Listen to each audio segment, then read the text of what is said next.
She slid the folded road map across the diner table like it weighed something. Not paper, time.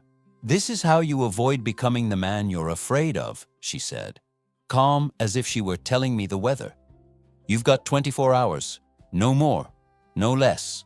It was just after dawn, the kind that turns chrome pink and makes coffee taste better than it should. The diner sat off an interstate exit I'd taken 100 times and never remembered. Neon buzzing. A bell over the door that rang late, like it was tired too. I was halfway through my second cup, thinking about nothing in particular, which was my specialty lately. I laughed, the polite kind you use when a stranger steps a little too close to your life. I told her I didn't know what she meant. She didn't argue. She watched me the way nurses watch monitors, waiting for a change. "You still keep the spare key taped under the porch rail," she added, eyes on the window, not on me. "The tape's blue, faded on the left." The laugh didn't come back. I asked her who she was. She smiled, not warmly, not cold either. Like someone remembering a name they don't say out loud anymore. "Promise me you'll follow the map," she said. "Every mark, every time. Then I'll answer what I can." I should have stood up. I should have paid and left and told myself it was coincidence. Instead, I felt the familiar tug of something unfinished. I promised. The word sounded heavier than it used to. She slid out of the booth, paused, and leaned in just enough for me to smell soap and old paper. "Don't try to get ahead of it," she whispered. "It only works if you let it arrive." Then she was gone. The bell rang.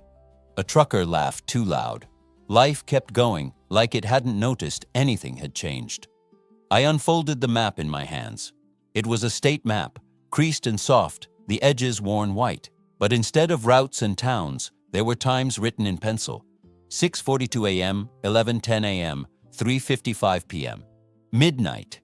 Each time circled, each circle connected by a thin line like a heartbeat, traced by someone careful.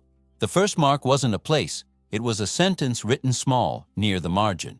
"Call him before the sun clears the ridge." I sat there until the waitress came by and asked if I was okay. I told her yes, because that's what men my age say when the answer is complicated. I paid, stepped outside, and leaned against my truck while the morning stretched its legs. I knew who him was.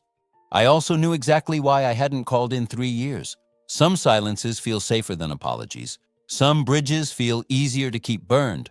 I checked the time. 6:39 a.m. My phone felt heavier than the map.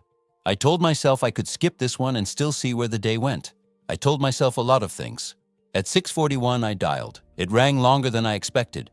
I almost hung up. Then I heard his voice, older than I remembered, steadier than I deserved. We didn't say much. We didn't need to. I said I'd been thinking about him. He said he'd been hoping.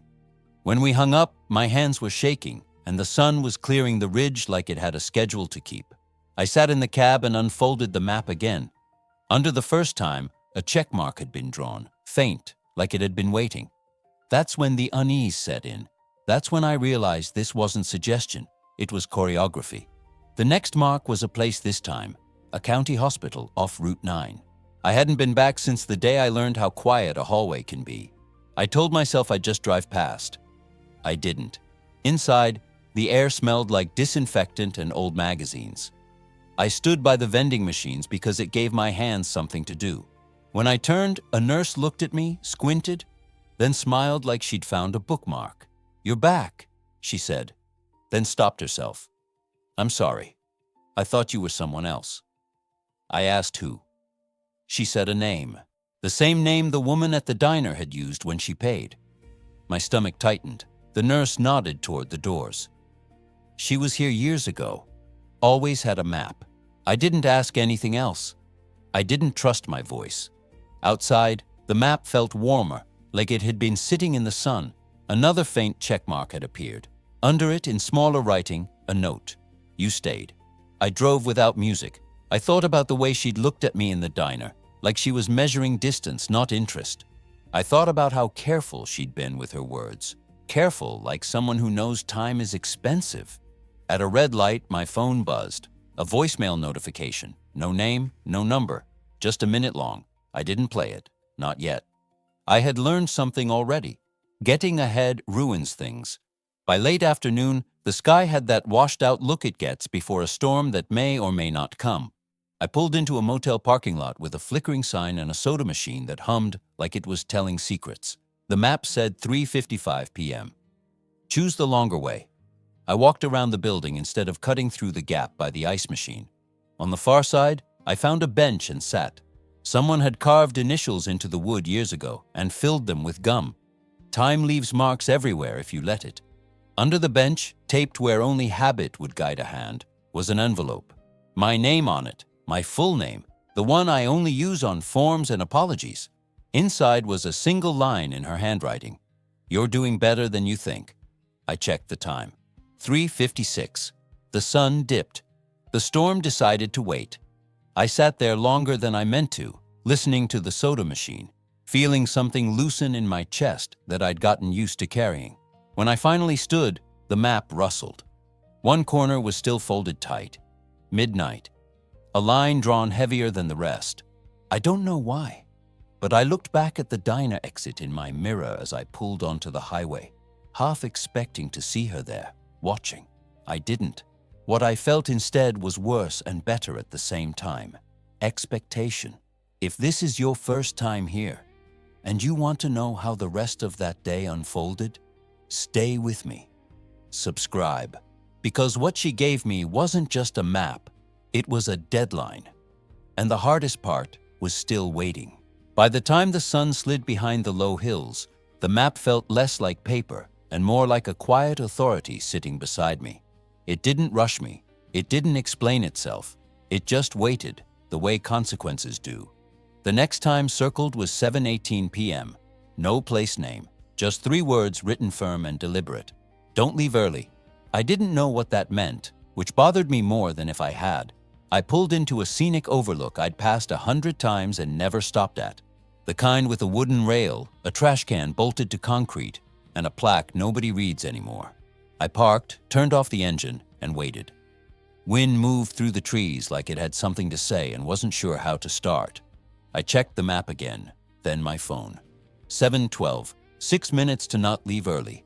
A younger version of me would have driven off just to prove I could. That version had spent years confusing motion with progress, so I stayed. I leaned against the rail and watched the sky bruise purple at the edges. At 7:18 exactly, headlights swept the lot. An older sedan pulled in, parked crooked, and a man stepped out slowly, like gravity had been renegotiated. He stood beside me without asking. "Evening," he said. "Evening," I replied. We watched the valley breathe. After a moment, he nodded toward my truck. "That yours? Still running strong?" I told him it was. He smiled like that mattered more than it should. Then he said my name, not a question, a statement. I turned, heart ticking louder. I asked how he knew me. He shrugged. "You look like someone who keeps promises longer than he keeps plans." I almost laughed. Instead, I asked if he knew the woman with the map. He did that thing people do when they hear a name that's heavy. He said yes. He said she used to come up here when decisions felt loud. "She doesn't stay long anywhere," he added. "Never has." At 7:19, he tipped an invisible hat and drove off. The map rustled in my pocket. Another faint checkmark. Under it, smaller still, "You listened." That was the word that followed me back to the highway. Listened. Not fixed, not solved, just listened. The next stop was unmistakable. A county hospital different from the earlier one, smaller, quieter. The kind with a gift shop that sells postcards no one sends. The time circled was 9:02 p.m. under it, a sentence that tightened my jaw. "Go inside. Don't explain." I parked and sat with the engine idling until it clicked itself cool. Hospitals have a way of rearranging your breathing before you even step inside. I walked through the sliding doors and felt the air change. The desk nurse looked up, tired but kind. "I'm just here to wait," I said, because it felt true. She nodded like that was a valid reason. I took a seat near the window, the one with the loose armrest. At 9:01, a woman across from me stood, pacing, wringing her hands. At 9:02, her phone rang. She answered. She cried, not loudly. The contained kind, relief maybe, or fear-making room. I didn't know her. I didn't need to. I stayed. That was the instruction. When she hung up, she looked at me like she needed an anchor. I nodded. She nodded back. Two strangers sharing a minute they'd remember differently. As I stood to leave, a nurse I hadn't seen yet stopped me. She studied my face longer than polite. You were here before, she said. Years ago, with her. I asked who she meant, even though I knew. She said the name, the same one from the diner receipt, the same one from the overlook. My stomach went tight and hollow all at once. She carried a map, the nurse continued, almost smiling. Wouldn't let anyone fold it but herself. Outside, the night had cooled. The map felt warmer again. Another check mark. Under it, one word. Witnessed. I drove until the road thinned and the radio lost its nerve. The next mark was a motel I remembered without wanting to. Neon flicker, soda machine hum. The time circled was 11:10 p.m. Take the longer way, it said again. I parked farther than necessary and walked the perimeter instead of cutting through the shortcut. My legs complained. I ignored them. Behind the soda machine, taped low where only habit would guide a hand, was a folded note. This one was different. Heavier paper. Careful ink. You're not being tested, it read. You're being reminded. I sat on the curb and let that land. For years, everything had felt like a test I kept failing quietly. Jobs, relationships, myself. This felt different, like being seen from a distance that respected me. My phone buzzed, the voicemail from earlier. I played it this time. Her voice was steady, not sad, not warm either. I won't answer everything, she said. That's not the gift. The gift is momentum. Keep going. I wanted to call her back. I didn't. The map had taught me something already. Some moments close if you grab them. By the time midnight crept closer, the final mark loomed heavier than the rest. The line drawn darker. The place named this time. A stretch of road outside town where the lights thin and the past gets louder. I drove slower than I needed to. I was afraid of what waited there, afraid of what wouldn't. As the clock on the dash clicked toward 12, one thought kept circling, louder than the engine. Everyone I'd met today knew her.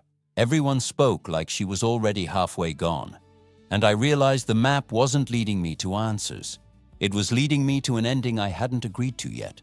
I knew the moment I pulled onto that stretch of road that the map had been leading me here all along. Not because of the place itself, but because of what it made impossible to ignore. The pavement narrowed, lights thinning out until the dark felt intentional. The kind of dark that invites memory. The clock on my dash rolled to 12:01, and the radio cut to static like it had lost interest in pretending. I pulled over where the map told me to. No sign, no marker.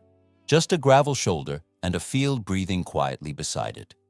When I stepped out, the night air carried that late summer smell of cut grass and dust. Familiar, unwelcome. Headlights appeared in the distance and slowed. A pickup eased in behind me. An older man climbed out, joints arguing with each step. He looked at me like he'd been expecting someone, then nodded once, slow. "You finally made it," he said. I asked how he knew me. He didn't answer right away. He looked past me, toward the field, then back. "She said you would," he replied. "Said if you showed up here you were ready to hear it." I asked him what it was. He sighed and leaned against his truck. "You don't remember everything the way it happened," he said gently. "None of us do. But you remember enough to blame yourself." The words landed harder than I expected. I asked him how he knew about that. He gave me her name, then another detail, a date, a time, things only a handful of people should have known. The red herring tightened its grip. He told me she'd been asking questions for years, that she'd shown up with a map and a notebook and a patience that unsettled people, that she believed some things deserved a second look, especially when silence had done damage. "So this is about that?" I asked. "About fixing the past?" He shook his head. "No, this is about stopping you from disappearing into it." I didn't like the way that sounded. I didn't like how reasonable it felt. I asked him where she was. He pointed down the road. "She won't meet you here," he said. "Not tonight. This part's on you." He left me there with the field and the hum of insects filling the space where certainty used to be. I sat on the hood of my truck and unfolded the map under the dome light. Another check mark had appeared next to midnight. Beneath it, written firmer than before, were 3 words. "Face the story." I stayed there longer than I meant to, long enough for the shape of the field to change in the dark, long enough for old scenes to replay with new subtitles. I thought about the version of events I'd been carrying, how neat it was, how final. My phone buzzed, a text this time, no number, just words. "I know what you think this is," she wrote. "I know why. Please don't decide yet." That did it. The restraint snapped. I started the engine and drove, not fast, purposeful, toward the motel she'd been staying at, the one the mechanic had mentioned earlier with a shrug that felt rehearsed. She was in the parking lot when I arrived, loading something into the trunk of a car that had seen better decades. She didn't jump when she saw me. She closed the trunk and leaned against it, waiting. "You could have told me," I said. My voice sounded older than it had that morning. "You could have said what this was really about." She nodded. "You wouldn't have listened." I asked if she'd been tracking me, if the map was a way to corner me into reliving something I'd already paid for. I asked if this was about guilt, about correction, about making me confess to something I'd already confessed to in my own quiet way. She didn't interrupt. When I finished, she stepped closer, close enough for me to see the tiredness she'd been hiding. Not sadness, resolve. "You think I'm here because of what you did," she said softly. "That I'm here to reopen a wound." "Aren't you?" I asked. She shook her head once. "I'm here because of what you stopped doing after." That landed sideways. I told her the map felt like manipulation, like she'd decided she knew better than me what I needed. She accepted that without defense. "I do know better," she said. "About this one thing." Anger flared. Not loud, sharp. I told her she didn't get to rewrite my life from a distance, that she didn't get to decide when I was done paying for my choices. She looked at the map in my hand. "I didn't draw the lines," she said. "I noticed them." I asked her why now. Why today? Why 24 hours? Her eyes flicked to the car, then back to me.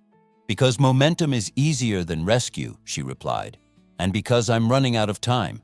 There it was, the thing everyone had been circling without naming. I asked what she meant. She didn't answer. Instead, she reached out and tapped the final folded corner of the map, the one I hadn't opened yet.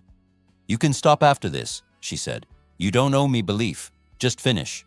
I wanted to demand more, names, proof, an explanation that fit cleanly into the story I already had. But something in her voice stopped me. Not fear, not pity, trust. She stepped back and opened the driver's door. Before getting in, she looked at me one last time. "What you think this is," she said, "is understandable, but it's wrong. And if you keep holding on to it, you'll miss the point." She drove away, taillights shrinking until they folded into the dark, like the map itself. I stood there with the anger cooling into something heavier. Doubt. The kind that doesn't accuse, the kind that asks. I unfolded the last corner of the map, not all the way. Just enough to see a sentence written slower than the rest, like it had taken effort. "This isn't about your past," it read. "It's about who you become when no one's guiding you anymore." I looked up at the empty road and felt the red herring start to slip. Not gone yet. Still convincing, still tempting, but cracked. And for the first time since the diner, I wasn't sure the ending I feared was the one waiting for me. The morning came without asking my permission. I woke in the cab of my truck, neck stiff, the map spread across my chest like it had been watching me sleep. The sky was pale, undecided. For a few seconds, I didn't remember where I was or why my hands felt bruised from gripping a steering wheel too long. Then the weight returned. Not panic, recognition. The red herring didn't vanish all at once. It loosened. Like a knot you've pulled tight for years, convinced it was holding something together. I drove back to the overlook from the night before, not because the map told me to, because something in me wanted to see it again with daylight doing the talking. The lot was empty. The wooden rail warm already, the plaque still unread. I leaned there and replayed the conversations. The nurse, the man at the overlook, the mechanic. Each of them had said the same thing without saying it. She noticed patterns. She interrupted them. Not exposed. Interrupted. That's when it landed. Soft. Unavoidable. She hadn't been following me. She'd been following the choices men like me tend to make when no one's watching. I took the map out again and traced the lines with my thumb. The stops weren't about places. They were about exits. Moments when people like me usually leave early, stay silent, choose the shortcut. The map didn't drag me into the past. It caught me before I repeated it. I went back to the hospital, the smaller one, not to wait this time, to ask. The same nurse was on duty, hair pulled back tighter than the night before. I told her my name. Her face softened in recognition that surprised me. You were kind, she said. That night. You don't know how rare that is when people are scared. I asked her about the woman, about why she was here so often. The nurse smiled, tired but fond. She studies outcomes, she said. Says the smallest decisions echo the loudest. She never stays long. Says if she does, people stop choosing for themselves. I thanked her and walked out feeling like I'd been holding something wrong side up for years. The map rustled in my hands. A new note had appeared beneath an earlier stop. I was sure it hadn't been there before. Revisions are allowed. I laughed then, out loud. Not because it was funny, because it was merciful. I found her car parked behind the motel, half hidden by a soda delivery truck. She was sitting on the curb, back against the brick, shoes off, feet pressed to the cool concrete like she was grounding herself. I was hoping you'd see it, she said without looking up. I told her I had, that I'd been wrong, that the story I'd built about her was easier than the truth. She nodded like she'd been expecting that too. I needed you to believe it for a while, she said. If the map felt like kindness too soon, you would have leaned on me instead of it. I asked her how she knew so much about me. Not the facts, the timing, the way she knew when I'd leave. She finally looked at me then, really looked. I know what happens when men decide it's safer to shrink, she said. I've watched it up close. I wanted to ask more, but she raised a hand gently. That part isn't yours to carry. We sat there while a breeze moved trash along the lot like small animals. I told her about the call I'd made, the bench, the woman in the waiting room. She listened like those moments mattered, because they did. I won't be here for the last stop, she said quietly. The words landed, heavy but clean. No drama, no bargaining. I asked if she was sick. She shook her head. I'm finished, she replied. There's a difference. I didn't understand. She didn't try to make me. She handed me the map, now fully unfolded except for one blank space near the edge. No time, no instruction. That's where you come in, she said. Not today, not tomorrow, when it counts. I told her I didn't want a future she wasn't part of. The honesty surprised me. She smiled, sad but certain. That's the point, she said. If I stay, you'll keep looking at me instead of where you're going. We walked together to the edge of the lot. She opened her car door, paused, then turned back. The thing you blame yourself for, she said. It wasn't the moment. It was the years you spent believing that moment defined you. I didn't trust my voice. I nodded. She got in the car. Before closing the door, she added, You don't need me to keep choosing. You proved that already. The engine turned over. The car pulled away. No drama, no lingering, just gone. I stood there longer than necessary, holding the map like it might still change. It didn't. It didn't need to. On the drive back toward town, the sky opened fully, blue, indifferent. I passed the diner exit and didn't stop. I didn't need to. The red herring finally fell away completely then. Not with anger, with understanding. She hadn't come to judge me. She'd come to leave me better than she found me. And for the first time since this began, I wasn't afraid of the last blank space on the map. I was ready to earn it. The last blank space on the map stayed blank longer than I expected. Not because I didn't know what belonged there, because for the first time in a long while, I wasn't in a hurry to fill it just to feel finished. I drove with no destination in mind, letting the road decide its own pace. Morning had settled into itself, confident and unbothered. The kind of morning that makes you realize how many of them you've rushed through without noticing. I pulled over where the shoulder widened and cut the engine. No sign, no overlook. Just open land and the quiet agreement between sky and earth. I unfolded the map again, smoothing the creases the way she always had, careful not to tear the places that had already been bent enough. Every stop was there, every choice marked. I could trace the entire day with my finger now, see the logic in it, the mercy in its design. She hadn't tried to change who I was. She'd reminded me I was still allowed to. The blank space near the edge waited patiently. No instructions, no pressure, just room. I reached into the glove box and found the pen I'd been carrying for years, the one I never remembered buying and never remembered throwing away. The ink hesitated when I touched it to the paper, like it was checking with me first. I didn't write a place. I didn't write a date. I wrote a promise. Not dramatic, not heroic, just honest. The kind you can actually keep when no one's watching. I folded the map carefully and rested it on the seat beside me. For a moment, muscle memory made me glance toward the passenger side, half expecting her to be there, arms crossed, eyes asking whether I meant it. She wasn't. And that absence didn't hurt the way I thought it would. It felt earned. I drove back toward town and took the diner exit without thinking about it. Same cracked asphalt, same tired bell over the door. The waitress looked up from the counter and smiled like she recognized me, even if she didn't know why. "Back again?" she asked. "Yeah," I said. Thought I'd sit for a minute. She poured the coffee without asking how I took it. The steam curled up slow, unhurried. I watched people come and go. A man counting change twice before standing. A couple arguing quietly about directions. Someone wiping down a table like it mattered. It did matter. All of it did. Outside, the air felt different, not lighter, clearer, like something had finally been said out loud after years of avoiding it. My phone buzzed once, a voicemail. I already knew whose voice it would be. Still, my thumb hovered before pressing play. Some endings deserve a breath before they arrive. Her voice came through steady, warmer than before. "If you're hearing this," she said, "it means you finished. I knew you would. I won't say goodbye the way people expect. I'll just say thank you for choosing when it was easier not to. That was all. No instructions, no warnings, no apology for leaving." I sat there for a long time after it ended, phone dark in my hand, coffee gone cold. I didn't feel abandoned. I felt trusted.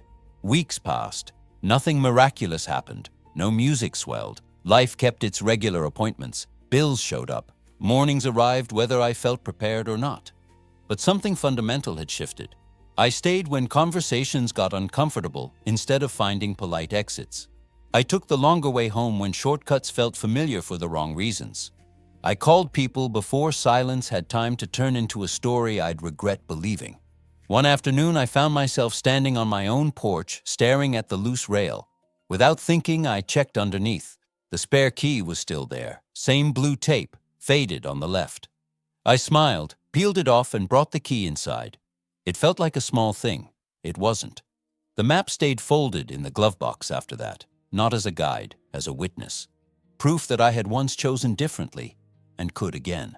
One evening near the end of summer, I drove back to the overlook. Same wooden rail, same valley stretching out like it always had. Different man standing there. The sky moved through its colors patiently. I rested my arms on the rail and thought about how close I'd come to misunderstanding the entire thing. How easy it would have been to believe she was there to judge me, to expose me, to collect something I owed. The truth had been quieter. She hadn't come to fix my past. She'd come to step out of my future before I tried to make her responsible for it.